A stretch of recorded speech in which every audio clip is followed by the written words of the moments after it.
नाम के एक गांव में बहुत से लोग रहते थे जो रात में काम करते थे और दिन में सोते थे। उस गांव का प्रत्येक इंसान पागल था। फिर एक दिन, गुरुदेव, काफी रात हो चुकी है, आज इसी जंगल में रुक जाते हैं। नहीं, रात के समय जंगल में रुकना खतरे से खाली नहीं है। जानवर हम पर हमला भी कर सकते हैं।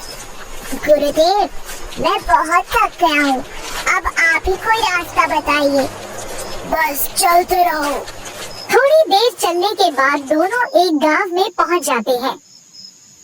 अरे वाह, इतनी रात होने के बावजूद लोग यहाँ जग रहे हैं। इतने में एक आदमी आता है और कहता है, आप दोनों कौन हो? पहले इस गांव में आपको कभी नहीं देखा। हाँ भाई, हम यहाँ नए हैं। ये मेरे गुरु है और मैं इनका शिष्य हूँ। अच्छा, एक बात बताओ, यहाँ लोग सोते नहीं है क्या? अरे भाई, इस गांव का नाम पागलपुर है और यहाँ के लोग दिन में सोते हैं और रात में काम करते हैं। ये कैसा अजीब सा नियम है? अरे भाई, यहाँ के नियमों की वजह से बाहर के लोग हमें पागल कहते हैं। चलो कोई बात नहीं, वैसे भी हम लोगों को यहाँ केवल एक ही दिन रुकना है। गुरुदेव, मुझे बहुत जोरों की भूख लगी है, चलिए ना, चलकर कुछ पेट पूजा कर लेते हैं। हाँ चलो। दोनों एक दुकान पर जाकर खाना खाते हैं। कितने पैसे हुए? 2 रुपए हुए, लेकिन रात के समय इस गांव में पैसों का लेन देन नहीं किया जाता है। ऐसा क्यों? यहाँ के राजा का हुक्म है। अच्छा, तो फिर मैं आपको पैसे कब दूंगा? कभी नहीं। लगता है वाकई ये पूरा गांव पागल है। क्यों ना इन पागलों का फायदा उठाया जाए। अच्छा, अब हमें चलना चाहिए, चलो यहाँ से। गुरुदेव, आप इतने डरे हुए क्यों हो? क्योंकि ये गांव पागलों से भरा हुआ है। यहाँ ज्यादा देर तक रुके तो किसी बड़ी मुसीबत में फंस जाएंगे। भला हमें इन पागलों से क्या खतरा? नहीं नहीं, हमें अभी ही यहाँ से निकलना पड़ेगा। नहीं गुरुदेव, इतनी अच्छी जगह को छोड़कर मैं यहाँ से नहीं जाऊंगा। लेकिन क्यों? क्योंकि मैंने सोच लिया है, अब मैं यही रहूंगा और मुफ्त की रोटी तोड़ूंगा। अरे मूर्ख, फ्री के चक्कर में मत पड़, बुरी तरह फंस जाएगा। मैं इतनी अच्छी जगह को छोड़कर नहीं जाने वाला, और वैसे भी आपके साथ रहूंगा तो पूरा जीवन भीख मांगते हुए ही गुजरेगा। ठीक है, तुम्हें मुफ्त की रोटियां तोड़नी है तो तोड़ो, लेकिन मेरी ये बात याद रखना, लालच इंसान को हमेशा खतरे में डालता है। ऐसा कहकर साधु वहाँ से चला जाता है। फ्री के लालच में साधु का शिष्य पागलपुर गांव में रुक जाता है। पूरा 1 महीना बीत जाता है। फिर एक दिन, गुरुदेव भी ना खामखाहे डर रहे थे। पिछले 1 महीने से इस गांव में फ्री की रोटियां तोड़ रहा हूँ, आज तक तो मुझे कुछ नहीं हुआ। तभी एक बकरी वाला रोते हुए जा रहा होता है। अरे भाई, तुम रो क्यों रहे हो? अरे भैया, क्या बताएं, हमारी सारी बकरियां एक मकान के नीचे दबकर मर गई। अरे, ये तुम्हारे साथ बहुत बुरा हुआ, लेकिन तुम ऐसे रोते हुए कहाँ जा रहे हो? भैया, राजा जी से इंसाफ मांगने जा रहे हैं। ऐसा कहकर बकरी वाला राजा के महल चला जाता है।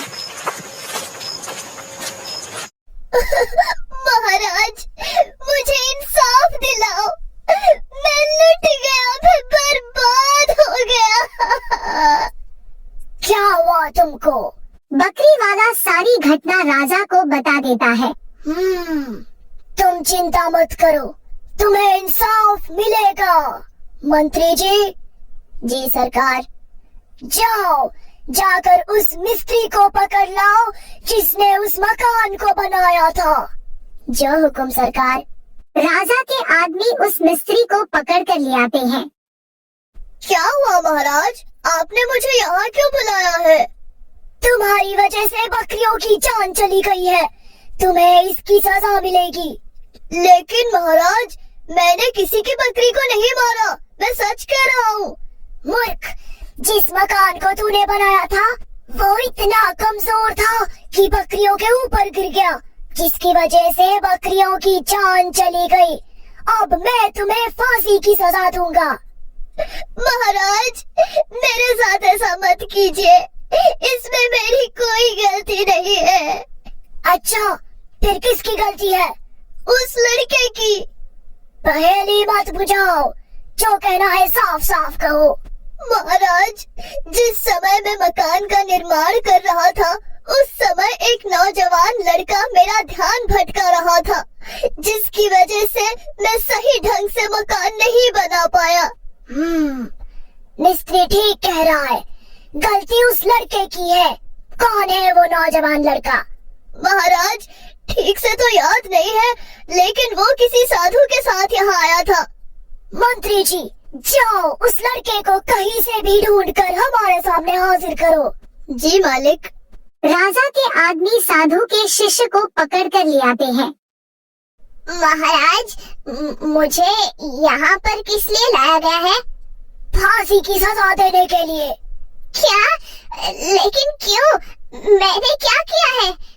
तूने बकरियों की जान ली है। नहीं महाराज, ये सब झूठ है, मैंने किसी की बकरी को नहीं मारा है।